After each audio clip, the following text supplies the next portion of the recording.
धार्मिक कहानी सुनाते हैं आज सच्ची भक्ति का फल कैसे मिलता है। तो सुनो।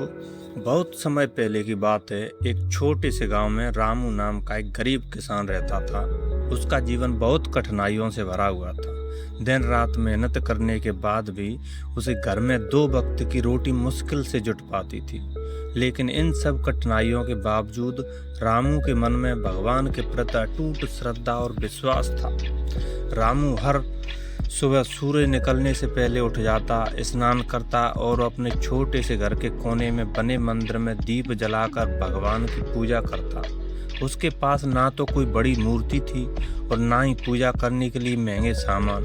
बस एक छोटी सी मिट्टी की मूर्ति, कुछ फूल और सच्चे मन से की गई प्रार्थना, यही उसकी पूजा का आधार था। गांव के लोग अक्सर रामू का मजाक उड़ाते थे। वे कहते थे, रामू, भगवान ने तुझे क्या दिया? तू इतना गरीब है फिर भी तू रोज पूजा करता है, इससे क्या फायदा? रामू मुस्कुराता कहता, भगवान मुझे शक्ति देते हैं, हिम्मत देते हैं, यही मेरे लिए सबसे बड़ा धन है। एक दिन गांव में एक साधु महात्मा आए। वे बहुत ज्ञानी और तपस्वी थे। गांव के सभी लोग उनके दर्शन करने गए और अपने अपने दुख सुनाने लगे। रामू भी वहां पहुंचा। उसने साधु के चरणों में सिर झुकाया और चुपचाप बैठ गया। साधु ने रामू की ओर देखा और पूछा, बेटा, तू कुछ कहना चाहता है? रामू बोला, महाराज, मेरे पास कहने के लिए कुछ नहीं। भगवान ने जो दिया है मैं उसी में संतुष्ट हूँ। अब जो यहाँ तक आपने कहानी सुनी ली है तो चैनल को सब्सक्राइब भी कर लो प्लीज़ और लाइक कर देना। साधु की उसी की बात सुनकर बहुत प्रसन्न हुए।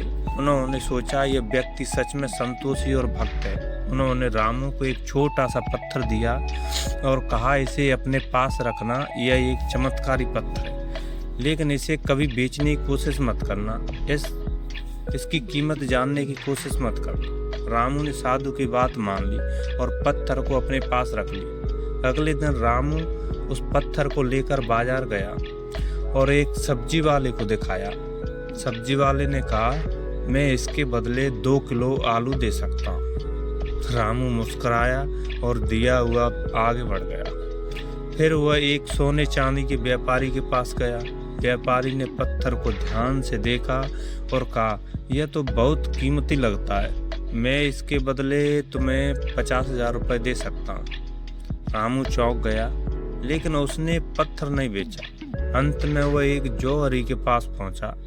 जौहरी ने जैसे ही पत्थर देखा उसकी आंखें चमक उठी। उसने कहा, यह कोई साधारण पत्थर नहीं है, यह तो एक दुर्लभ हीरा है, इसकी कीमत लाखों में है, मैं इसके बदले तुम्हें 10 लाख रुपए दे सकता हूँ।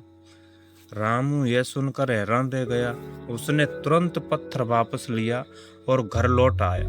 अगले दिन वह साधु के पास गया और सारी बात बताई। साधु मुस्कुराए और बोले, बेटा, यह पत्थर नहीं बल्कि तुम्हारे जीवन का एक संदेश है। जिस तरह इस पत्थर की कीमत अलग अलग लोगों ने अलग अलग लगाई, उसी तरह इंसान की कीमत भी उसके गुणों के अनुसार पहचानी जाती है। रामू ध्यान से सुन रहा था। साधु आगे बोले, कुछ लोग तुम्हें कम आंकेंगे, कुछ तुम्हारी थोड़ी कद्र करेंगे और कुछ तुम्हारी सच्ची कीमत समझेंगे, लेकिन असली बात यह है कि तुम खुद अपनी कीमत पता होनी चाहिए और भगवान पर विश्वास बनाए रखना चाहिए। रामू की आंखों में आंसू आ गए। उसने समझ लिया कि सच्ची भक्ति का मतलब केवल पूजा करना नहीं, बल्कि अपने मन को शुद्ध रखना, संतोष रखना और भगवान पर विश्वास बनाए रखना। उस दिन के बाद रामू और भी अधिक श्रद्धा से भगवान की भक्ति करने लगा। धीरे धीरे उसकी मेहनत रंग लाई, उसकी फसल अच्छी होने लगी, घर की हालत सुधरने लगी और गांव के लोग भी उसका सम्मान करने लगे। एक दिन वही लोग जो उसका मजाक उड़ाते थे उसके पास आए और बोले, रामू, हमें भी बताओ कि तुम्हारी सफलता का रहस्य क्या है? रामू मुस्कुराकर बोला, मेरी सफलता का रहस्य है सच्ची भक्ति, मेहनत और संतोष। जब मन में विश्वास हो और कर्म सही हो तो भगवान जरूर मदद करते हैं। इस कहानी से हमें यह शिक्षा मिलती है कि सच्ची भक्ति कभी व्यर्थ नहीं जाती। भगवान उन लोगों की मदद जरूर करते हैं जो सच्चे मन से उनकी आराधना करते और अपने कर्मों को ईमानदारी से निभाते। हमें कभी भी अपनी परिस्थितियों से निराश नहीं होना चाहिए, बल्कि विश्वास और मेहनत के साथ आगे बढ़ते रहना चाहिए। सच्ची भक्ति, संतोष और मेहनत से जीवन में हर कठिनाई को पार किया जा सकता है। अगर आप चाहें तो मैं इसी तरह की और धार्मिक कहानियाँ आपको सुना सकता हूँ, जैसे भगवान कृष्ण की हो, राम या शिव जी की कथाएं हो।